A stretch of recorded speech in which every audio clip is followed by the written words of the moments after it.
Well, guys, with the Ukraine-Russia stories filling the airwaves, we have stories like this, quietly put out, which a month or two ago now would have over 1,000 comments, not the 94 it currently has, and this is like 3 days after it went live.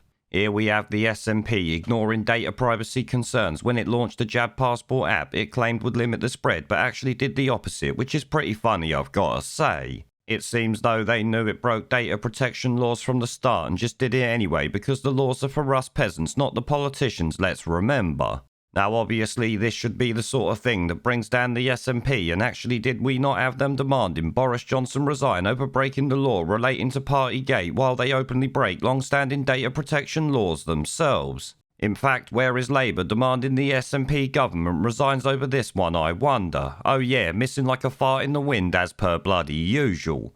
I mean, it literally states here, Nicola Sturgeons' government launched its controversial COVID vaccine passport mobile app despite being warned it broke data protection laws, the information watchdog disclosed as it issued a formal reprimand. So this is them being told in advance, don't do this because you'll be breaking the law, and the SNP just going, nah, let's do it bloody anyway. It's only the peasants' privacy we're invading, who cares about their rights? And it would actually seem that they were right to do that because the information watchdog only gave them a slap on the bloody wrist. Talk about completely useless or what, but it gets worse as you likely expected.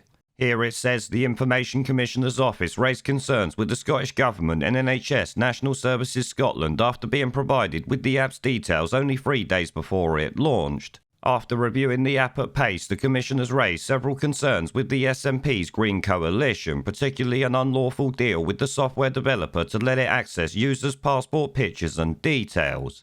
So there you literally have a dodgy deal to let a third-party company access people's private information and pictures without their consent or knowledge, and yet no heads have rolled for it. It goes on, the plan, which had not been previously communicated to the ICO, was to give the firm access to private information to help it improve the facial recognition software used in the app. However, the Commissioner said that this was unlawful as it was not necessary for the app to function and served no benefit to the app user.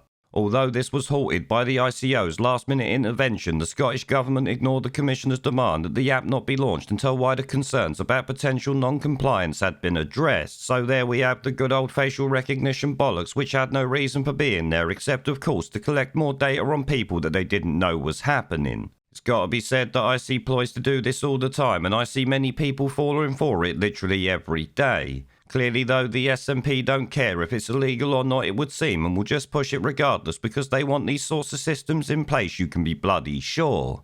It goes on though, in particular it highlighted ongoing failures to provide concise privacy information so that the average person can realistically understand how the NHS Scotland COVID status app is using their information. Like I said, they don't have a bloody idea what's going on. Obviously though, the SNP didn't want you to know they're spying on you and stealing information that's valuable to them and others. Here it states, despite little evidence, the passport scheme increased vaccination rates. The SNP's minister's original justification for the scheme, the Scottish Government insisted the app served a vital public health role during the pandemic. No, it was clearly used as a coercive tool to force people into doing something they didn't want to do. It should be fucking criminal and you lot should all be bloody arrested. Obviously you ain't gonna be though, are ya?